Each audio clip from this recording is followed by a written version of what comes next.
And good morning, late morning, almost afternoon here in the Texas Panhandle. I'm getting ready to do county number 42, Hutchinson County, Texas. And why am I up here? Well, it's because it's a beautiful day. I don't know, I'll get out from underneath the shade just a little bit. You can see the cloud. And then right here behind me, this is one of my favorite places in the Panhandle. That is Meredith Lake, or Lake Meredith, and I absolutely love. My wife and I discovered that on one of our date nights, and just absolutely love coming up here because you have the desert terrain complete with cacti. You can see the cacti back there, but you still have the lake made possible by the Sanford Dam on the Canadian River. Also want to point out one other thing. I want to welcome somebody new to the Fat Man on a Mission family. I'll back this up just as far as I can.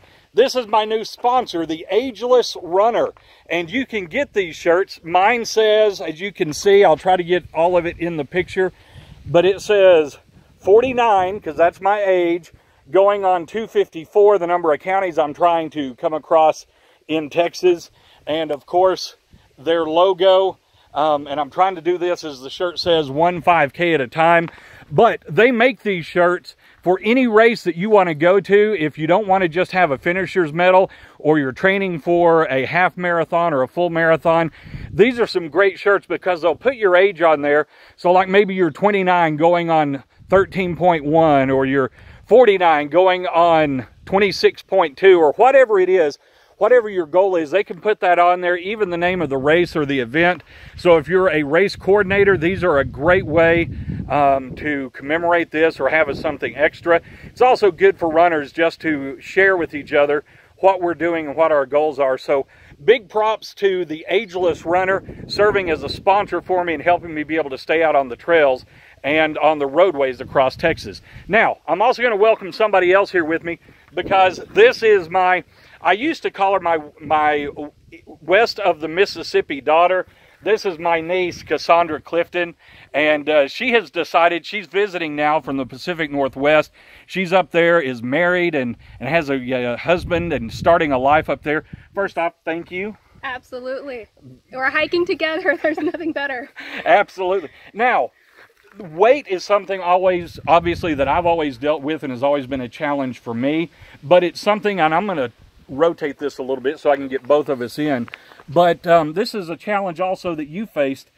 Tell me a little bit about your journey, because when you were in college you were not the thin, svelte Greek goddess that you are today. So tell us a little bit about your journey. Well, I'm still not thin and svelte, but since college, my senior year, I did a lot of that stress eating, a lot of pizza junk food.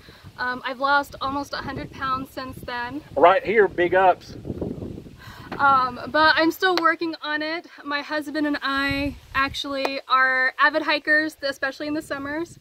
So our goal is to do at least one hike every other week, if not more. And in the midst, we also like to cycle and other stuff. So activity, just in general, has been kind of our new lifestyle goal. He's always been that way, but I'm joining the mix now. And now this is something that kind of started. You started this journey with me before there was a Fat Man on a Mission.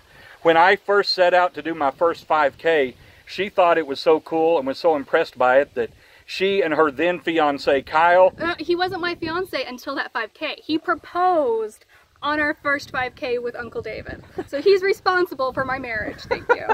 Now, as long as it goes okay, then I'll claim responsibility. If it ever heads south, I'm walking away.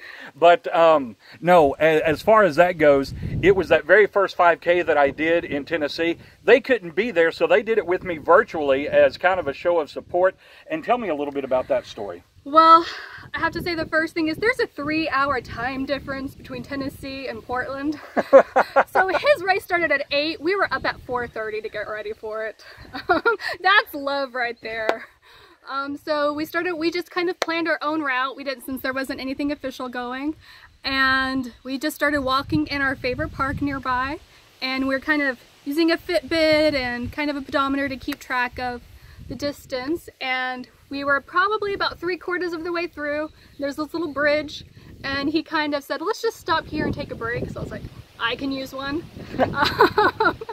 And then he got down on one knee and proposed whenever I turned around. But it wasn't that. I still have to say I had major props because I have really bad feet problems. So walking is not easy for me. It's much easier to do cycling or stuff, but it's Uncle David that has me walking, and the more I walk, the better my feet get. It seems to be sometimes, so. And one of the things also that I wanted to point out, she has lost at 100 pounds. I'm over 100. We're doing it very different ways, and that's one of the things I like about doing this. By movement and choosing your food, choosing what goes into your mouth, you can control your weight loss whatever way you want to go. Her path, she